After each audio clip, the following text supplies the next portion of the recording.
थाली हम कल भी बजाए थे, थाली हम आज भी बजाएंगे। फर्क बस इतना है कि उस दिन बात सम्मान की थी और आज स्वाभिमान की है। सफेद आकाश देखकर बारिश का अंदाजा मत लगाइए साहब, बादल कभी भी आ सकता है। सुबह का मंजर शाम होते होते हद तक बदल सकता है। कितनी बड़ी विडंबना है कि 60 मिनट में 100 सवाल को हल करने वाला छात्र इन नेताओं की घटिया राजनीति के सामने बेबस है, जिन्होंने कोई एग्जाम भी नहीं दिया।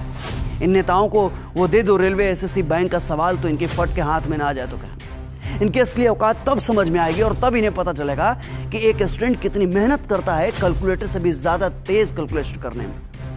बिना किसी एग्जाम की कुर्सी मिली गई है तो ये स्टूडेंट का दर्द ये क्या खाक समझेंगे?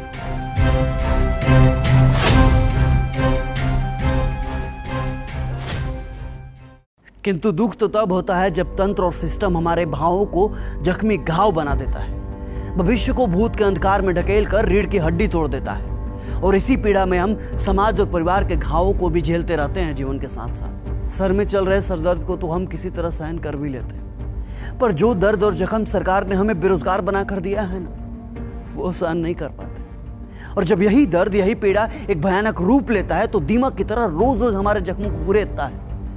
और कभी कभी इस दर्द की पीड़ा हमारे लिए असहनीय भी हो जाती है। फिर भी ऊपर बैठे वोट की टकटकी लगाए हुक्मरानों को हमारी दर्द की चीखें सुनाई नहीं देती, और सुनाई देंगी भी कैसे? छलावे का हेडफोन जो पहन रखा है दोनों कानों में। किंतु धमक इस बार गूंजेगी और जाएगी आपके कानों तक, क्योंकि हम वही हुआ है जब देश में जरूरत पड़े तो कलम से शांति भी लिखते हैं और जरूरत पड़े तो कलम से क्रांति भी लिखते हैं। हमें इस कदर बेबस मत कीजिए साहब कि हम सृजन का कार विध्वंस में लगा दें। ज्यादा उलटफेर आपके तंत्र का उलटफेर कर सकता है। वक्त है चेत जाइए, क्योंकि गुजरा हुआ वक्त कभी वापस नहीं आता। ये वही जनता है जो आपको अर्श से फर्श तक पहुंचा सकती है, तो इन्हें आपको फर्श से अर्श तक लाने में ज्यादा वक्त नहीं लगेगा। अरे साहब, जब इतने संशोधन हुए तो एक और संविधान संशोधन कर दो। तय कर दो कि किसी भी एग्जाम का रिजल्ट और सिलेक्शन एक फिक्स टाइम पीरियड में होगा। अरे आप लोग पत्थर हैं, आप पत्थर की मूरत जो किसी भी सूरत में बदलने का नाम ही नहीं लेते।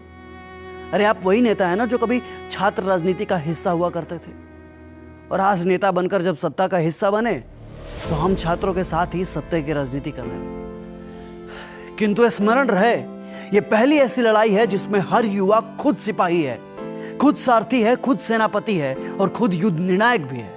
अब बस जरूरत है तो इस आग को अपने भीतर जिंदा रखने की। जो कभी हिम्मत टूटे तो सोचना अपने माँ बाप के बारे में जिन्होंने तुम्हारे आंखों में अपने सपने को पलते देखा है। उस दिन को याद करना जब तुम तैयारी के चक्कर में रक्षाबंधन में घर नहीं जा पाए थे। तुम्हारी त्याग, तुम्हारी तपस्या ही तुम्हें बल देगी। और याद रखना, ये लड़ाई सिर्फ आज के लिए नहीं है, बल्कि आने वाली पीढ़ियों के बारे में भी है, जो आने वाले समय में प्रतियोगी परीक्षाओं के अथाह समंदर में कूदने वाले। हम छात्रों का दुख दुनिया समझे या ना समझे, पर एक टीचर हमारे दुख को बखूबी समझता है।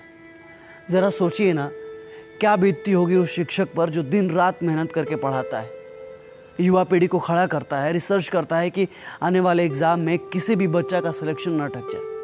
लेकिन अफसोस कि यहाँ तो पूरी परीक्षा ही अटक जाती है। लेकिन इस बार हम नहीं अटकेंगे, क्योंकि इस बार हमारे शिक्षक भी हमारे साथ हैं। वही शिक्षक जिन्हें कोई सत्ता में चोर धनानंद उनके प्रस्ताव को ठुकरा कर उन्हें अपमानित करता है, तो उसके सत्ता का नाश करने के लिए चंद्रगुप्त मौर्य स्थापित कर देते हैं, जिन्हें आज चाणक्य कहकर हम प्रणाम करते हैं। अगर इस बार हम रुक गए, अगर इस बार हम चुप गए या फिर हमारी आवाज को दबा दिया गया, तो ये हिंदुस्तान के हर एक शिक्षक का अपमान होगा और आने वाली हर पीढ़ियों को यह कड़वा घूंट पीना ही होगा। हमें इनकलाब करना होगा और हम जीतेंगे। लाजिम है, हम ही जीतेंगे।